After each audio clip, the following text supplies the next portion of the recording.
Hello, may I have your attention? Thank you. Namaskar and good afternoon. Someone is really busy. Thank you. May I request all of you to please put your phones on silent mode? Thank you.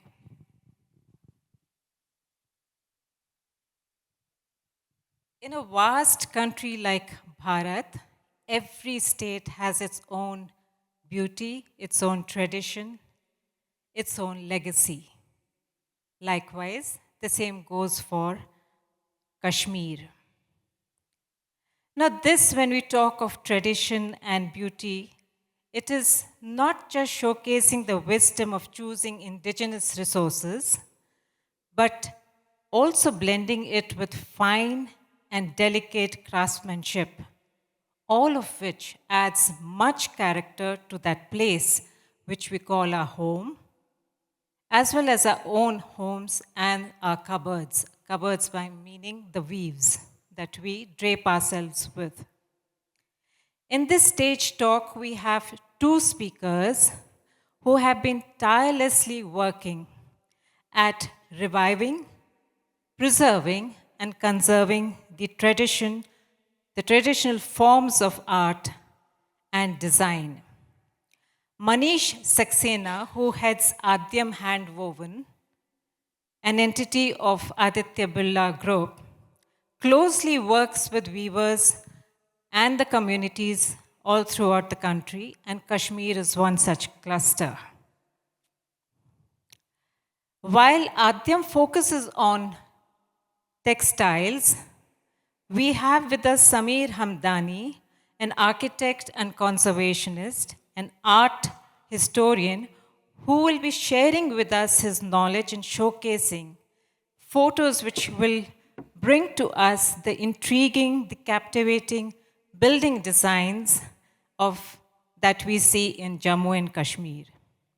I will stop here because their presentation is just very captivating. So let us hear more about Kashmiriyat from Manish and Sameer. Give them a round of applause, please.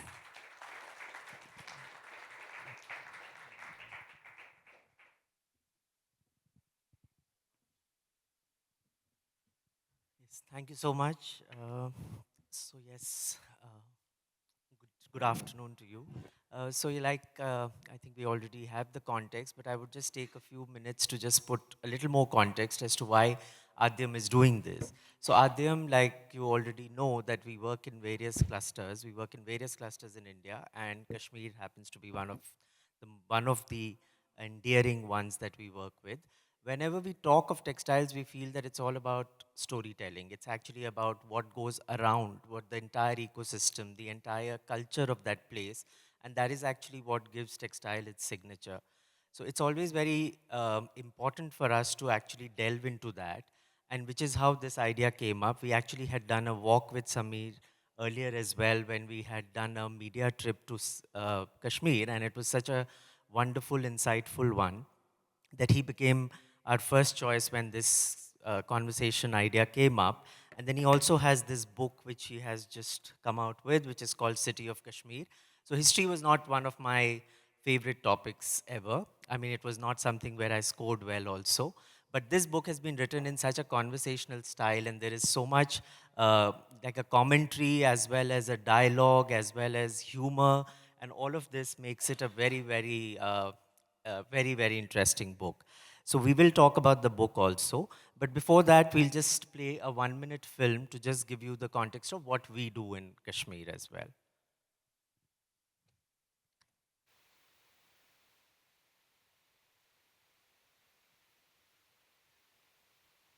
Sound is not coming.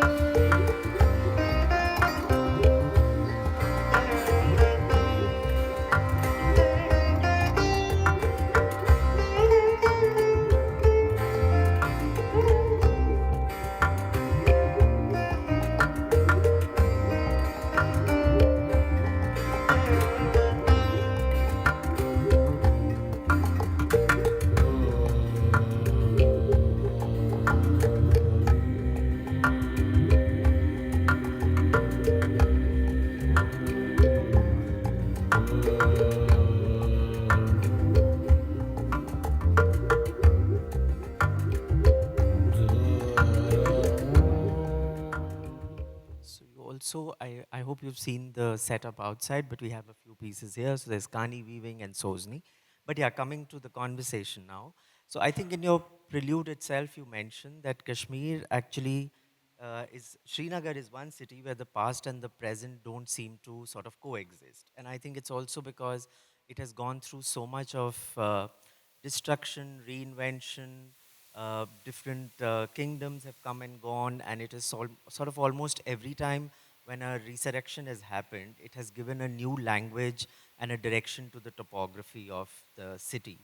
Uh, why do you feel that? And do you think that today's present is actually something?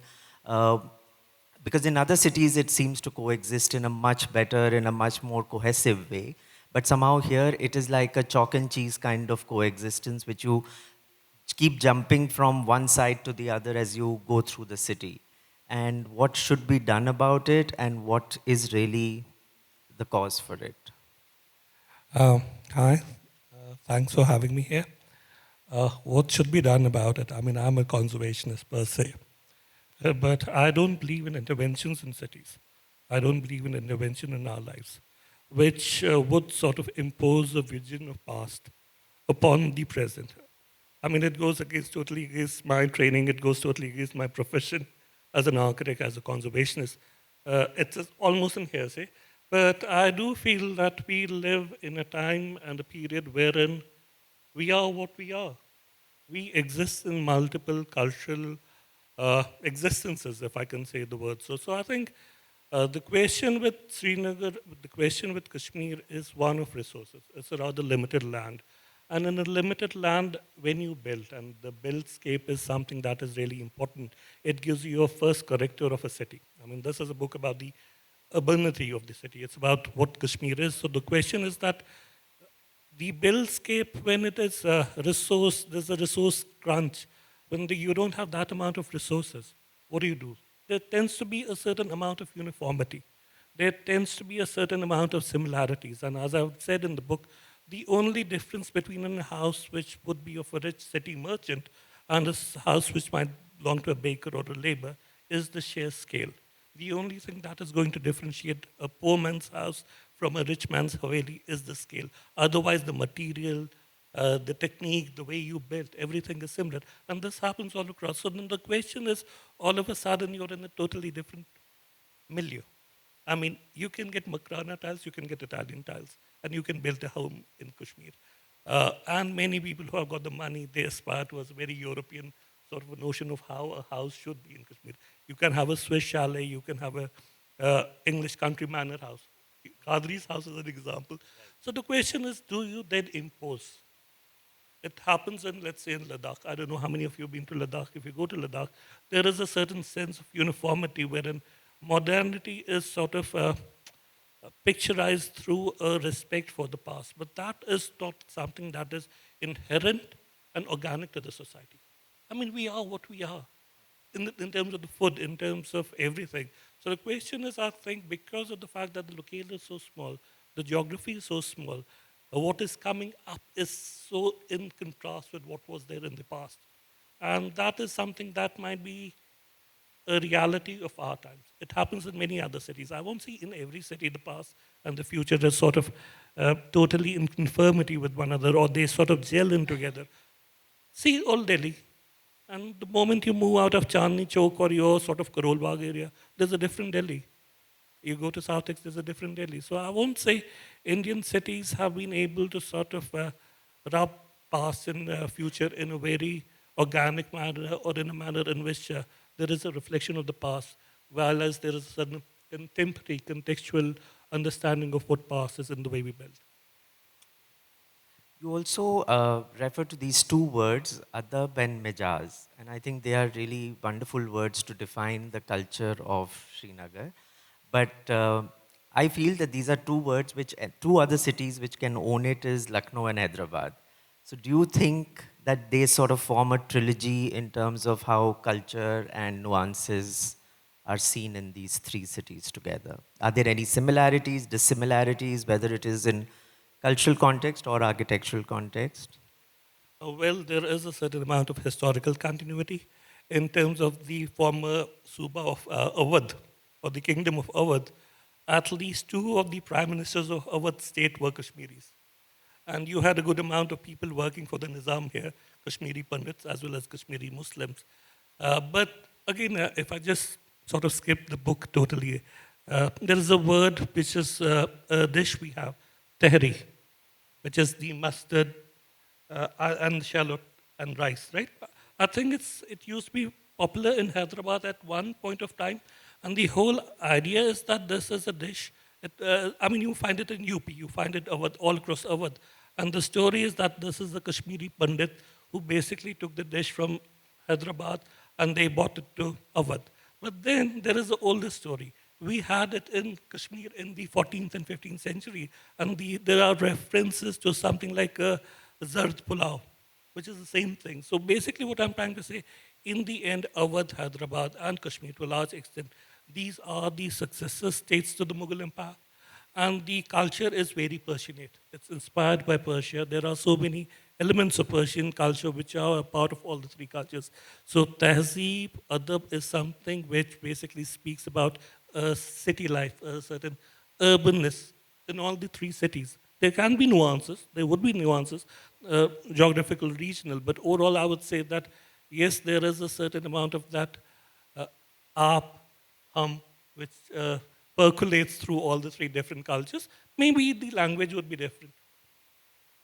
You also there's also like historical context, and it actually the book takes you through the entire history from the 6th century onwards, and then somehow in the 7th or the 8th century you use a phrase where you say that it was to be the only great Hindu kingdom left standing by the Durlabhaka of Karkota dynasty. From then to now, it has seen a lot. But now, if I know it's a little difficult question to ask, but if I was to just chronologically ask you to give it Instagram worthy way of telling us that what happened since then to now, so that we just get a quick glimpse of what all Kashmir has gone through. That's not a fair question to me. I'm not on Insta. I was never on Insta. I'm not on Facebook. I avoid all these social media handles. But the book, and I mean, in a larger sense, the question that you're asking is basically how do you locate Kashmir? I mean, if you see it, generally the idea is that this is a sort of an isolated northerly region in the mountains and it's almost cut off from the rest of the world as it is. But historically, if not on the Silk Route, it has been on one of the Silk Routes which have sort of connected Central Asia, China, uh, and South Asia. So the question when you talk about the Karkota dynasty, these are basically a dynasty which comes from down south. Someone comes from down south, and then this is again the period wherein the Gupta Empire is almost gone, is finished, and so there is this notion of a revival, a Hindu revival, a cultural revival. Understand also the fact that Kashmir at this point is a Shivite. There are Buddhists, there are Hindus, but it's a predominantly Shivite culture. But the Karkotas are interested in a very Vaishnavite interpretation of religion. So they have this whole notion of recreating Kashmir not only as a Hindu kingdom, but also a great Vaishnavite kingdom. So there is this question of patronage wherein many Vaishnavite temples come up in Kashmir. But then as we move from, I mean, sorry, just because I tend to forget many things here and there. So you have a period wherein we are a part of our Kushans. So I would say the history of Kashmir as a civilization starts with the Kushans. And Kushans are not native to India. I mean, they come from the Central Asia. Then there are certain people who would say that we have also imbibed from Guptas, then the Karkotas. In between, we are also part of the Hunna Empire, which is the white Huns. I mean, like you have Atalia the Hun, who was rather very famous in Rome, but we had the white Huns coming up in Kashmir in India.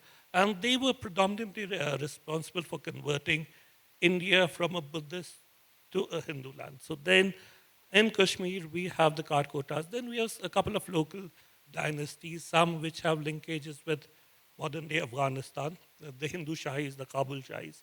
And then in between, there is this period wherein there is an internal coup in Kashmir. So there is a Tibetan who comes to Kashmir and he acquires the throne of Kashmir. And then incidentally, he converts, becomes a Muslim, and he is the one who sort of lays the foundation of the Muslim Sultanate. So from there, and if I take your Insta, we have what?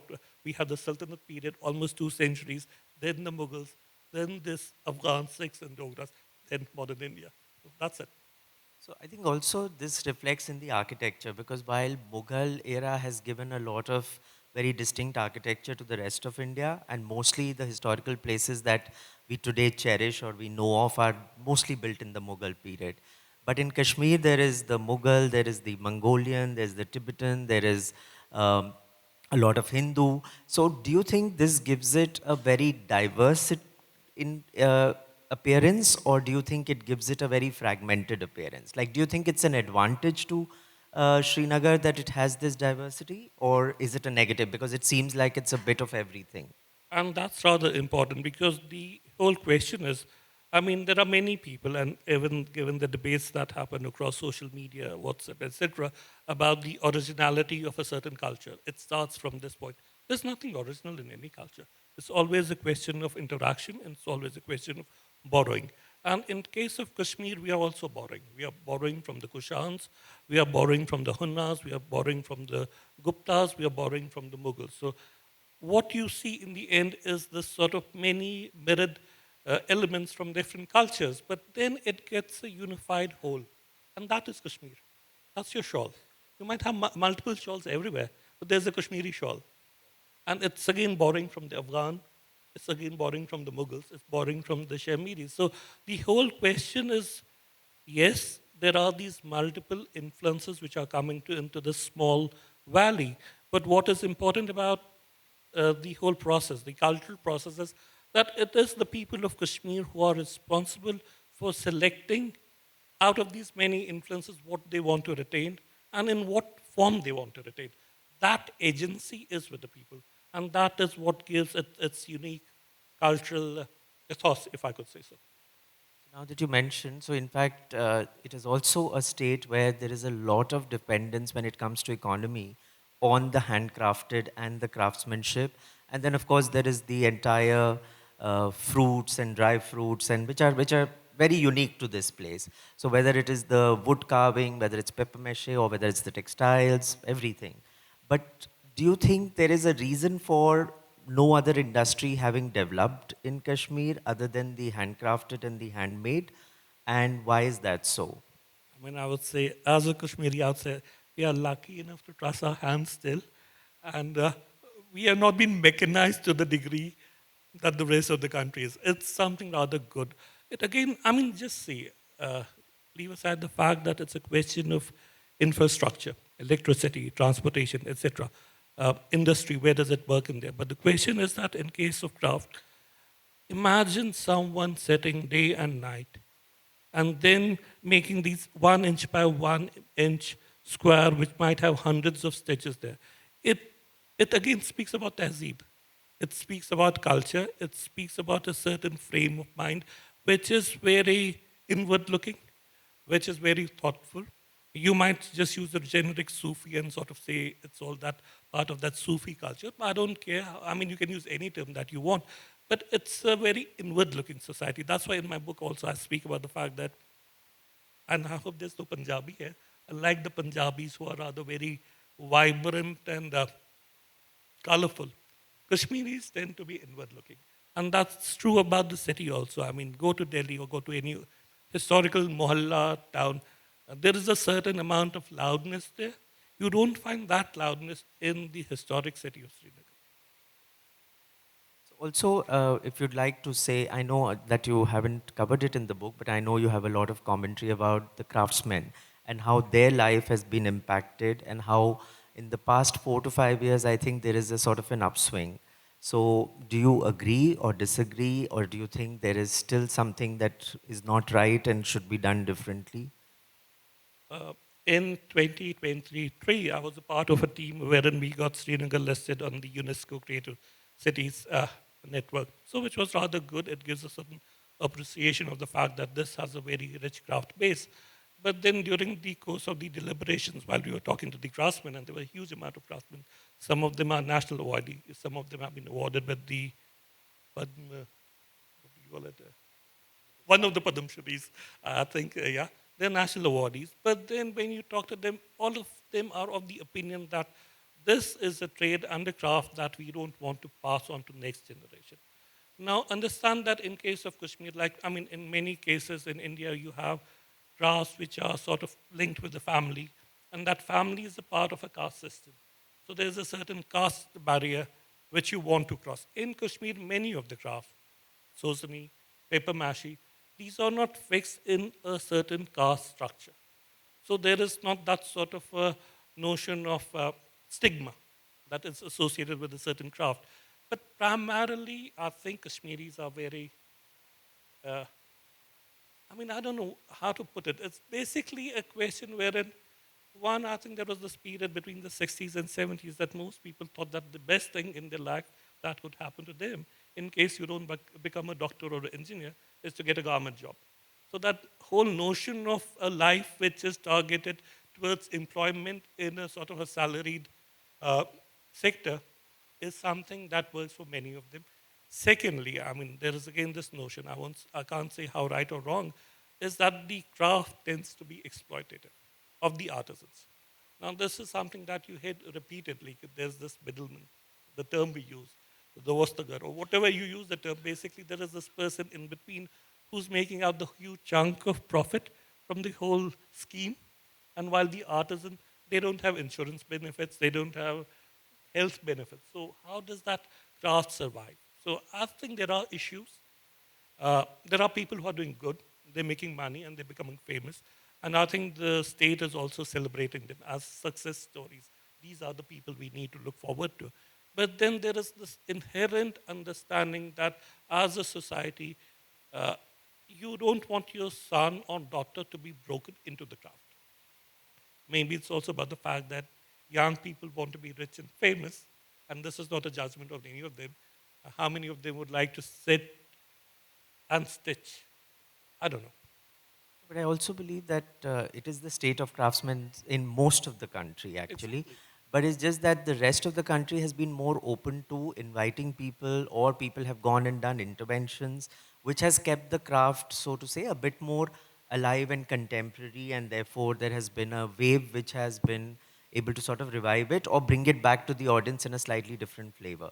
But I think Kashmir, that process has been able to, sort of begin only in the past few years, because there was a period when it was, so to say, politically cut off, and therefore there was less of the external intervention that sort of helped the craft grow to a level which it could have been accepted more widely.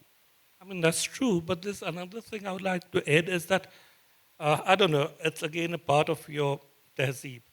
Talk to any Kashmiri craftsman or artisan, and the feel is, the feedback is, they know everything. The work they do is the best work. Somewhere there is this sort of inbuilt pride which is almost, I don't know what's the right word to use it, but this tendency to sort of say, we know, we are the best, we don't need to learn. And that's an issue because the whole idea is about how you improvise. The question is both in terms of the material. Never stop learning. Yeah, it's in terms of the design, and again, it's also about a market. What sells in a market, and there is such knowledge still left in many of the crafts in Kashmir that you could actually factor in for a bigger economy. But yes, there is a level of hesitancy, and then there's the politics. So I think we'll take a break from the questions, and I'll hand over to you to help us with the visuals that you want the audience to participate in. Let me see, and can I? Okay, so let me just sort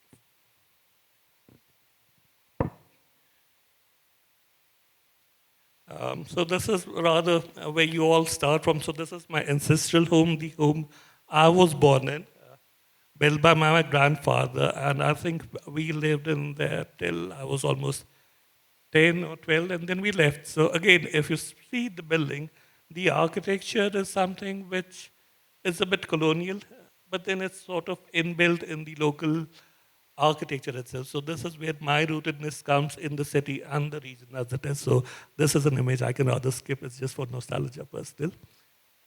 And now, when you talk about architecture, and this is something I do an exercise when I talk with my students, whether these are architecture students or students at the NIFT, Kashmir, when you Google when you Google Islamic architecture, so this will be the series of images that will naturally come up. And these are mostly about buildings with domes, and these are buildings with minarets. So this is something that comes, this is the Google search, and the whole thing is this is just a screenshot. But then there's much more. What do you say about this? So this is the old, yeah, exactly. So this is the old city of the Srinagar. It's a very dense city. It's again another of these river-borne cities. But then there's a difference between Srinagar and let's say Varanasi. Varanasi, in a way, celebrates and opens out to the river. Srinagar, to a large extent, does not. It's, as I said, the city is very inward-looking. So that's something that you get a feel of it once you go from Ghat to Ghat, river to river. And on the other side, you have the principal mosque in the city. I think Hyderabad also must have, aside from the Charminar, there must be a Jamia Masjid somewhere. I'm not too sure about the architecture, though I'm an architect. But this is basically the main Friday cathedral mosque in the city, the Jamia Masjid. Now, this is something that is totally uniquely different from anything that you would experience, let's say in Lahore, let's say in Delhi, let's say in Awadh, as he said, in any of the city, the Bada Imambara or the Chota Imambara, and then maybe even down here in Hyderabad. So that is basically what it is all about. Architecture which is rooted in a local landscape, architecture which is rooted in the local choice of what we want and what we don't want.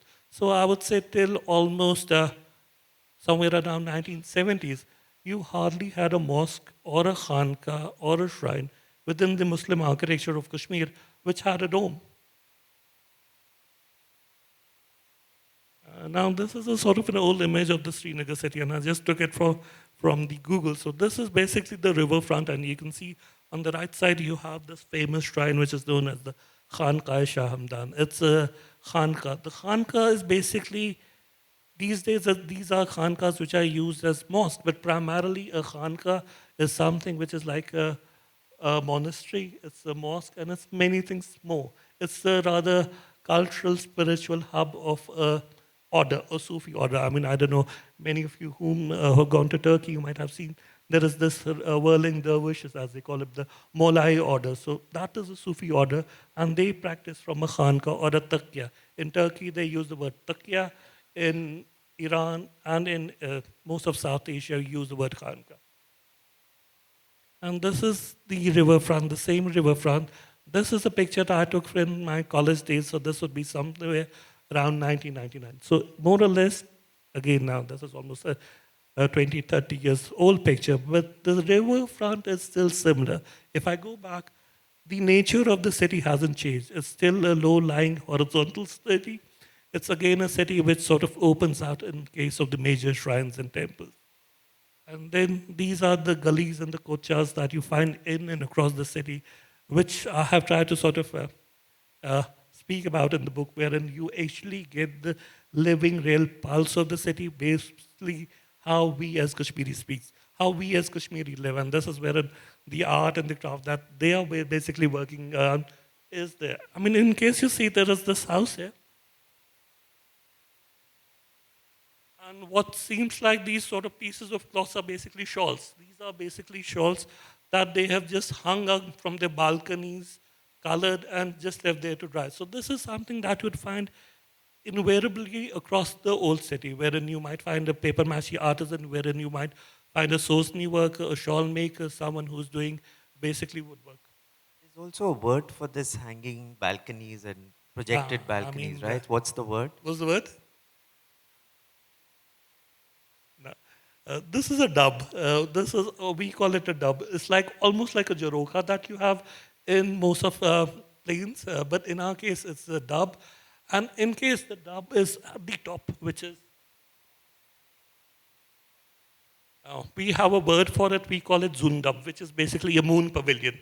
I mean, this whole story is rather very romantic version that you go there and see the moons. Never happens. Invariably, it's the place wherein all the leftovers are stored. You never go there. It's up in the balcony somewhere in the attic. You never go there. You never see the moon. And but anyway, this is something that is celebrated in our poetry. It's celebrated in our culture. So there it is. Now, this is something that specifically speaks about the book And again, the whole idea, what the notion of this book is about, what is the basic narrative that this book is trying to build upon, which is basically about a land which is linked, interconnected. On the left-hand side, what you find is, there is a gentleman down there selling these postcards. So in the Mughal period, we had this art, which we still call the Mughal art, or erroneously, you call it the miniature art. Basically, you have paintings, and with paintings, you also have calligraphy, and these are basically verses. So, what is happening there? The calligrapher is Kashmiri, and he has calligraphed it somewhere in the 19th century. The paper is from a Chinese silk showroom, and the verses are from Hafiz, who's one of Persia's greatest poets. So just think about it. Here, three cultures, three different regions, and if we talk about three different countries are coming together on one single piece of paper, which is in the end a piece of art. And that is what is unique about not only, I would say, Kashmir, but most of South Asia.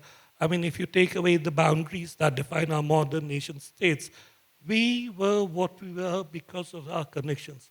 And once you tear down these connections, you cut down their connections, it invariably sort of makes our life poorer. The next image is basically a tombstone. It's again a 17th century tombstone. It's located in the heart of the city in an area known as uh, Hasnabad. Now, what is interesting is that there are many pious prayers, devotional prayers, which would be there on the tombstone. But then there is also the entire genealogy of the person who's buried there. So he mentions his father. He's himself a Mughal nobleman. A person who came from Iran to the Mughal court is buried in Kashmir. His father was the prime minister of the Shah of Iran, and his grandfather was the chief justice for the Shah of Iran. And then his great grandfather came from the Lebanon, which was then a part of the Ottoman Empire, and he was the main theologian, the Shia theologian of that region. So again, this is a testament to connection between three great empires. So you have the Ottoman Empire, you have the Safavid Empire in Persia, and you have the Mughal Empire in India. So things ordinary traces or remnants of past cultural interactions. And the last one is basically this I got from an online acquaintance. This is actually a permit for trade for a Kashmiri art, a craftsman family to trade in Tibet. And the seal that you see marked in the red, this is the seal of the Dalai Lama. And then we have these buildings. This, as I said, is the most prominent building that we have. The Khanqah Molla. On the banks, you have the Ghat, you have the temple, which is known as the Kalika Mandir there. The architecture is so unique. You have this spire, you have this sort of monumental use of wood. You don't find it anywhere else within the uh, Muslim architectural genre in South Asia or anywhere else. Now, if you were to sort of dissect each and every element, you'd find that there are certain Mughal elements there. There are, in fact, even some Punjabi elements borrowed from the court of Maharaja Ranjit Singh. There are certain elements which are Persian. There are certain elements which are Chinese origin. There is a dragon and a motif of a dragon, etc. out there. And then the whole ensemble of these so many different motifs and so many different sort of architectural ideas, the totality is what's unique about Kashmir, how you're able to put all of them together in a image which is uniquely Kashmir. You won't find a similar looking building. Maybe somewhere in Norway you might have something similar, but you won't have the similar scale and details anywhere else.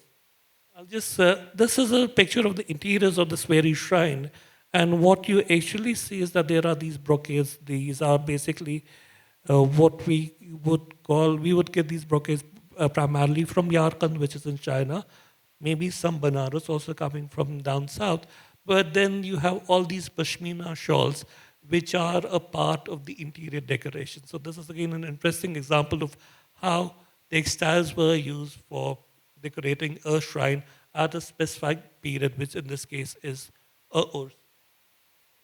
This is something which I rather like. It's a attar, a shop of a attar, which is basically the one who makes essences perfumes, etc. These days, the only thing they make is rose water, nothing else. I think that's the lump sum of their whole.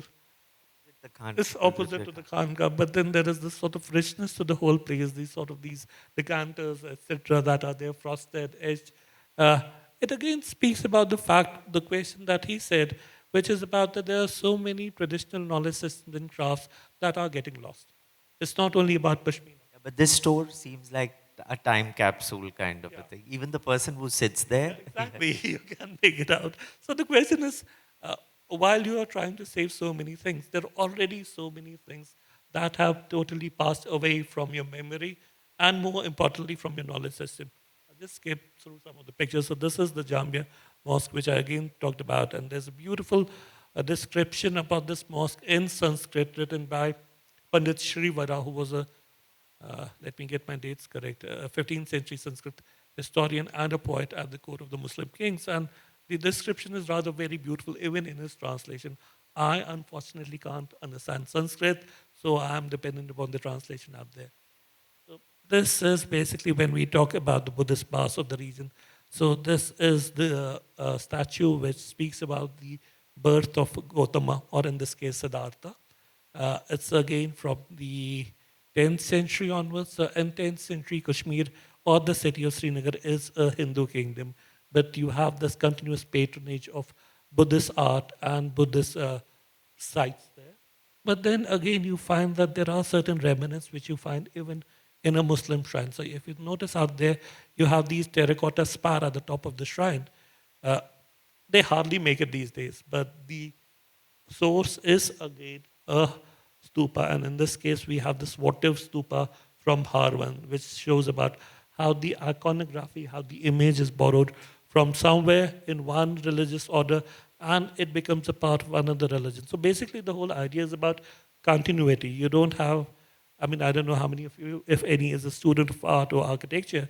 When we were taught art and architecture, there was this whole notion of there is a Hindu architecture, there's a Buddhist architecture, and there's a Muslim architecture. And the whole idea was they don't mingle. There has to be a break. It's a very colonial understanding of art. But once you see it in your daily lives, you see in the sort of the actual material culture that we have inherited.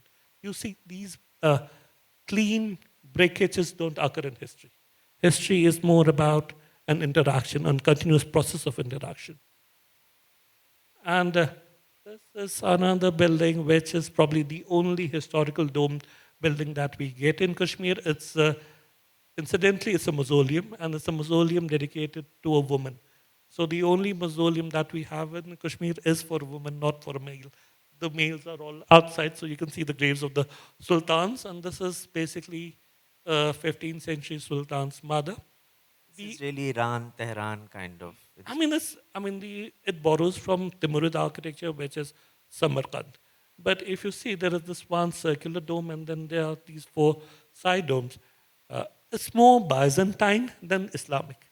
Now, the whole question is what is happening? This is rather very strange. I mean, you must have seen domed buildings all across. This is not a Islamic dome. This is not how Muslims do dome. You would find it in Turkey, you would find it in Istanbul, but these are all basically borrowed from the Byzantine principle. So the question is that the period when this building was constructed is also the period wherein the Byzantine Empire fell to the Ottoman Turks. So the general understanding in history is that most of the Byzantine Christians, they all went to Europe, and this is the sort of the flourishing that has to come with the Renaissance. But then there were trade rings which were linking the Byzantine Empire to south.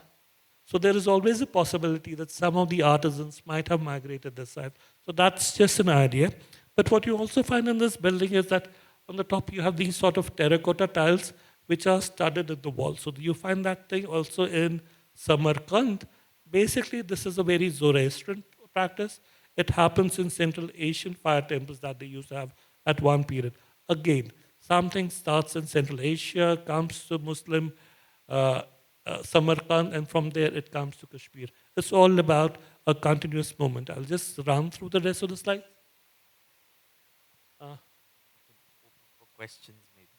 Yeah. So if you have any questions for Sameer, yes. we open it up for question and answer.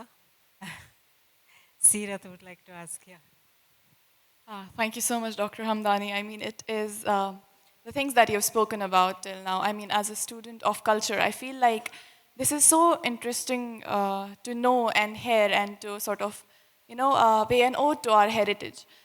We've seen that in our history for most of the times, the focus has not been on removing one culture and bringing another, as we see the confluence of the Buddhist culture, then trickling down into the now predominantly Muslim culture. We have been seeing that quite a lot. If I were to talk about it as a contemporary lens with a young person who comes from Kashmir, as far as conservation and town planning is concerned, there's this trend of, especially with architecture and how the city of Srinagar looks, there's this trend of fixing something that doesn't need fixing, because that is the kind of way of life we have seen and lived through, and this is something that sort of talks for us, speaks for us. But now the idea of turning a city into something more which resembles a metropolitan, something that erases it of its identity and culture. Is our city ready for, is our ecosystem ready for something like that, a big change like that? Because that is one sense of individualistic society that our society doesn't know of. We know of a very confluenced, and we know of a very interesting architecture and culture which comes through as, while paying attention and while keeping our own identity alive, we try to make the best out of what is there. But as soon as we are growing up with these modern towns coming up, which we see are more and more alluded to and said to be the modern thing and the right thing to do in 2026, what would be your idea on that? I mean, it comes back to the question that you raised. And again, I'm going to say I'm going to go against all my training and my profession while answering it. But see, if you're, say, you're from Hyderabad, you're from Delhi, you want to go to Kashmir for a vacation, you go there with a certain expectation. And your expectation is that Kashmir, because it's in Himalayas, is going to be different than Delhi and Hyderabad. Why? Why should the native bear the burden of being picturesque for you or for anyone else? That is my personal understanding. And I think if I keep on saying that, I'm going to be thrown out of my office someday soon. But I mean, I personally can't agree with it. I mean, you can't force someone that because you belong to a certain region and that region is vulnerable, that region is sort of, again, has many issues. The identity of that region is pinned on the fact that you preserve it. Why? If a guy in Delhi or a girl in Delhi can wear in a certain manner, why not in Kashmir?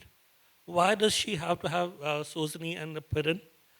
The rest is all about the fact that where you celebrate it. It should be something that is intrinsic to you. There will be one good example for every 20, 30, 40, or 100 bad examples, not the reverse. If it would have happened, then we would be in a utopia. Unfortunately, we live where we live.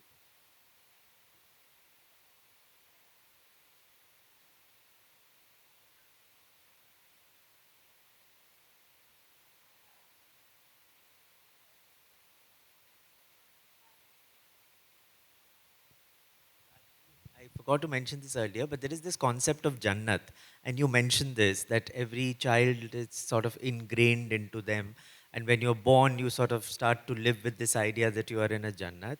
So, do you think it sort of works as a balm over many things that have happened, and also it's something which is like something which just sort of consoles you, no matter what, you are still in Jannat kind of a thing?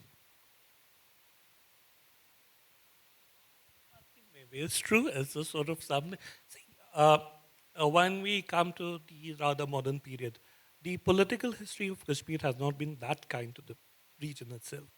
I mean, there's suffering, there's killing, there's people have left their homes, so it's all there as a We'll be part. generic on that part. Yeah, yeah, yeah. I'm just leaving it there. So, I mean, it's something which is somewhere the idea is that maybe something consoles you.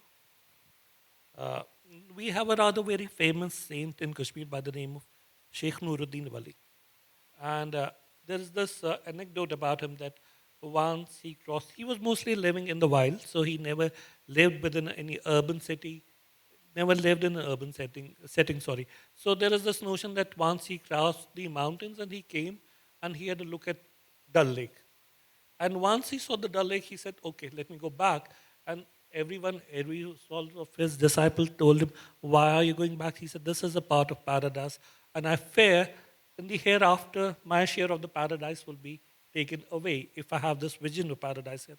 So yes, maybe in a certain case, in a certain sense, the whole notion of celebrating Kashmir as a heaven is something once I think is forced on us as kids.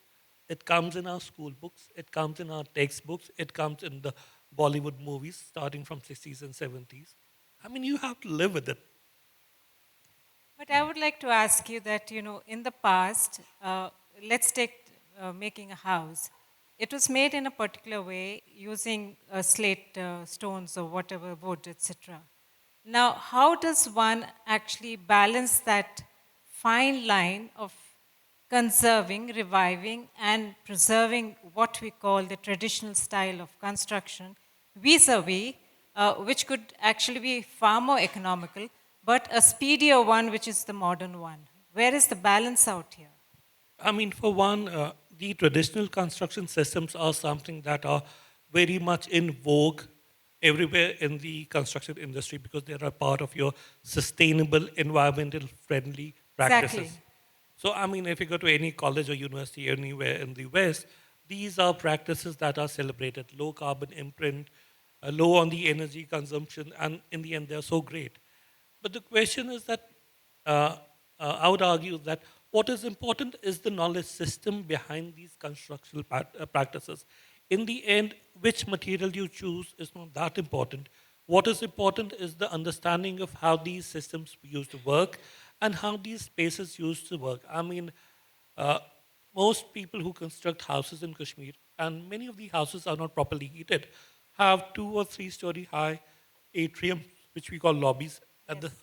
heart of the house, mostly north facing, and these are coal sinks. Why do you build in that manner? So the question would be again, it's about understanding, and more than that, it's about education. Educating us about what works with us and what works in terms of the resources, what works in terms of the fact that we are living in an area which is in the Himalayas. It is vulnerable to many natural and climatical disasters. So we need to reduce our footprint on the nature, and we also need to build in a sustainable manner as we were traditionally doing.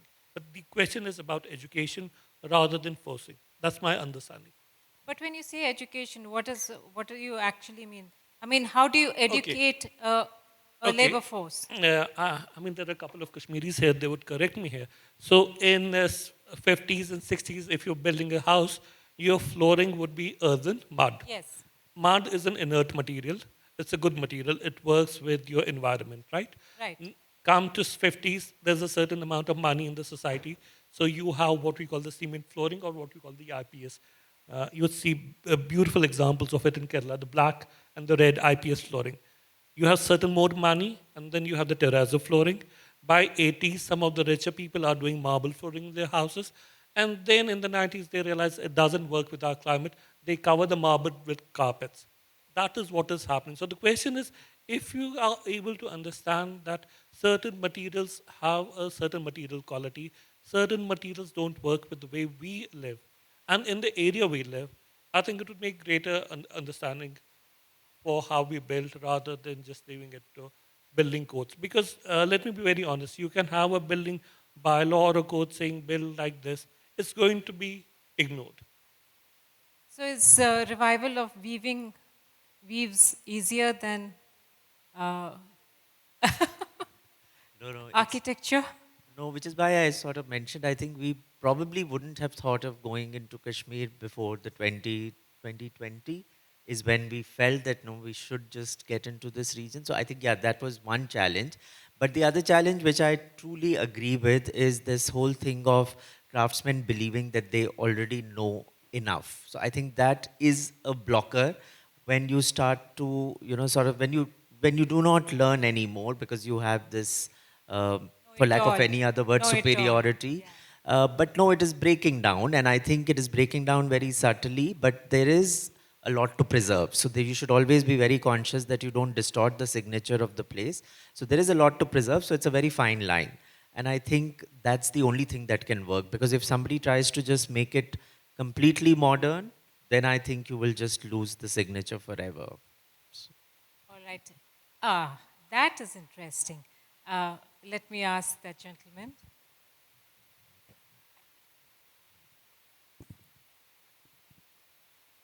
Hi, my question is like how, oh sure. My name is Mumtaz Ahmed. I'm a PhD student in IFLU. I'm doing my PhD in film studies. I'm trying to look at the history of image making in Kashmir. I'm from Punch. So my question is how we can define Kashmiriyat. Like there another thing, particularly talking about Kashmir Valley. So main thing just comes Srinagar. So again we are somewhere other, I mean, not talking about the other part of the valley. And then again, if you are trying to look at the Kashmir into the international level, then the whole, I mean, state or the union territory comes into that, okay, it is Kashmir. But at some way or other, we are not able to define Kashmiriyat. And I mean, maybe there will be certain words or way, but again, inside, if you are looking into the Kashmir Valley, there are like certain there are multi-language, but we are talking about only particularly Kashmir, or maximum times we do talk about Kashmir, then there are other languages we are not, I mean, talking about or trying to revive or develop about that. So could you please make a bit detail about that? Thank you so much. Uh, well, luckily, I have never used Kashmiriyat in any of my books. So you can't ask that question to me ideally. But then I would say Kashmiriyat as a word, as a term, is a politically constructed word. It has a certain political connotations. Leave that as it is. There is Kashmir. There is Kashmiriyat as a political theory or as a political idea. You can defend it, you can sort of question it, depends, but it's a very modern construct. It's again something which is a part of the nation building schemes. So we'll leave it at that. Regarding if the question is about why this book is about Srinagar, I live in Srinagar. I mean, I'm an architect. An architect always wants to do a book about good urban history, which sort of connects to him personally. So that's it. I'm not saying Srinagar. Doing a book on Srinagar means that there is nothing else left in Kashmir but Srinagar. But the fact is also that throughout our medieval history, not medieval, early modern history, so from 14th century up till 19th century, Srinagar was known as Sheher Kashmir, the city of Kashmir. There still today there is only one Sheher, one city in entire Kashmir, which is Srinagar. So it's in a way giving the city its recognition and giving the people who make the city their recognition.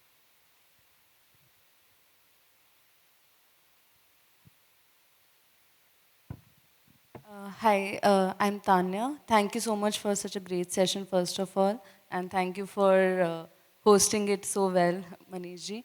I had two small questions from both of you. I know we are running a bit out of time, but it's very small. First, with the craftsmanship, where you said that there's a know-it-all sort of attitude within the weavers. Um, Manish ji, I mean, since you come from a craft background, uh, do you think it is more of a psychological response to the sort of exploitation and to the sort of, like, and because I work with crafts, so I've seen this mostly with a lot, like not just Kashmiris, but like craftsmen all around India, where there's a fear of it evolving, like the craft evolving for worse rather than better. So I think, do you agree that there might be like a more of a psychological barrier because they have seen the bad part of it and they always are fearful of the intention of the person in front of them? That's one question for you. One small question for Hamdani ji would be, Jamia Masjid in Srinagar has a charbagh design which is very uncommon. So I've always had this wonderment where that comes from, because that's a very uncommon sort of thing. So because Mughals rarely constructed mosque in a charbagh design. So is it more of a Persian thing? And do the manicured lawns sort of, because Srinagar didn't really have a lot of British influence as much as you see cities like Delhi and Calcutta sort of having.